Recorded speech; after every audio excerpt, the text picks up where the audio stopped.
to another DorkLair action figure review. Today I'm taking a look at the Cosmic Legions Mbyra Jmgyra. This figure released as part of the second Cosmic Legions wave, Hvalkatar Book 2. My initial impressions are that it's a really striking figure visually, and that the head sculpt is kind of a pain. Like, it's a bit of a process to mess around with and move around. The way it's sort of assembled, it can come apart very easily, and then there's just a lot of bulk going on. I do love the fact that it's got this scorpion theme going on. There is some good functionality down here in that you have a wired tail here. So the scorpion tail is wired starting right about here, and then so you can bend it and pose it down in this range over here.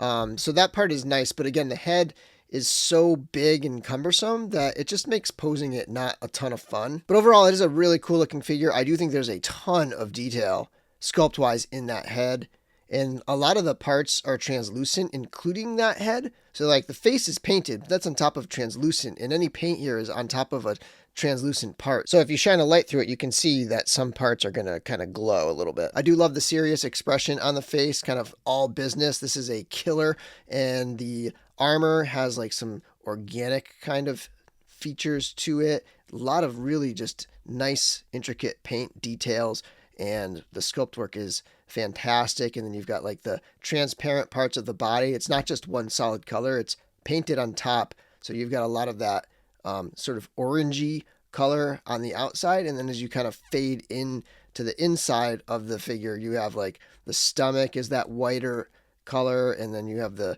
inside of the arms is the white color. Even the legs have a little fade into that white on the inner thighs. That same organic kind of stuff going on with the belt. I believe the forearms and the lower legs are actually reuse from the previous figures, but the belt piece and the skirt piece and the shoulder armor and the upper torso are brand new.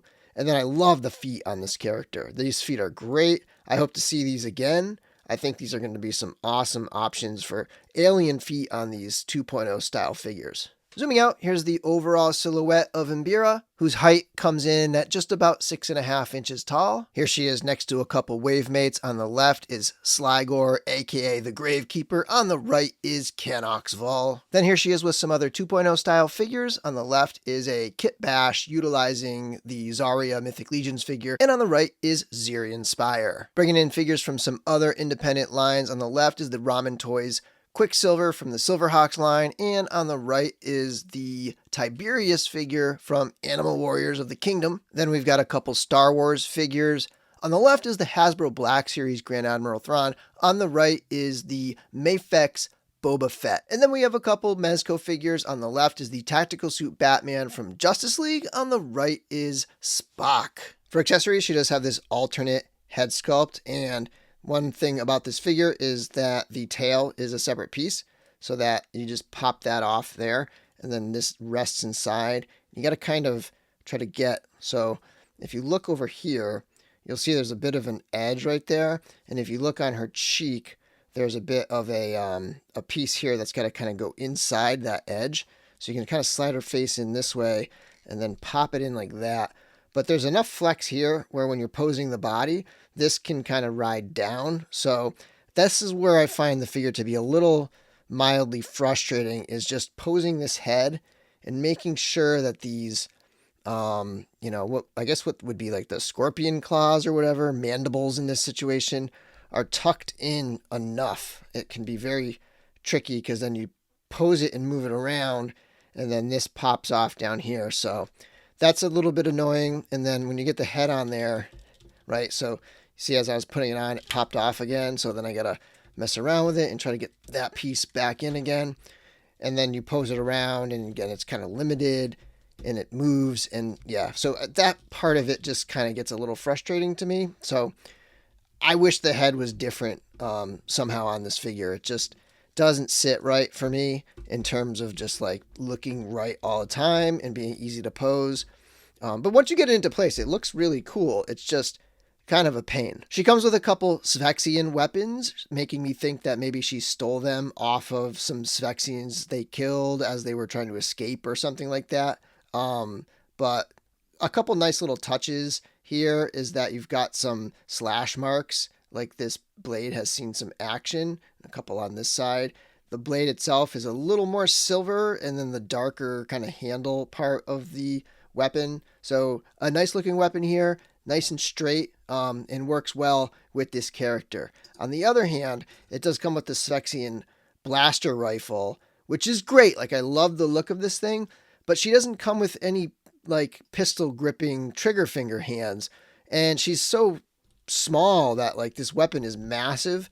So I kind of won't really be using this weapon with her. I'll be posing her with the staff. My favorite weapon she comes with, though, is this blade that you can attach to her forearm, just like this. Very simple, really cool looking. It's kind of like, you know, her stinger being a bit of a scorpion, although she also does have a real stinger, so that's another weapon as well. And then she does come with 3 sets of hands. So she has these open gesturing hands here. She has a pair of standard gripping hands with horizontal hinges, and these, you can get a kind of a look at the paint job on these. So that same kind of white / orange over the top of the translucent, and then she has black fingernails, which feel very appropriate for this character. And lastly, a pair of clawing hands. I just love the way the studio lights here are catching on that translucency. It looks really cool. And she does come with these standard plugs, although none of her weapons function with these plugs, but they're there if you have other weapons from other figures you want to attach to her. And one other accessory is this piece here that is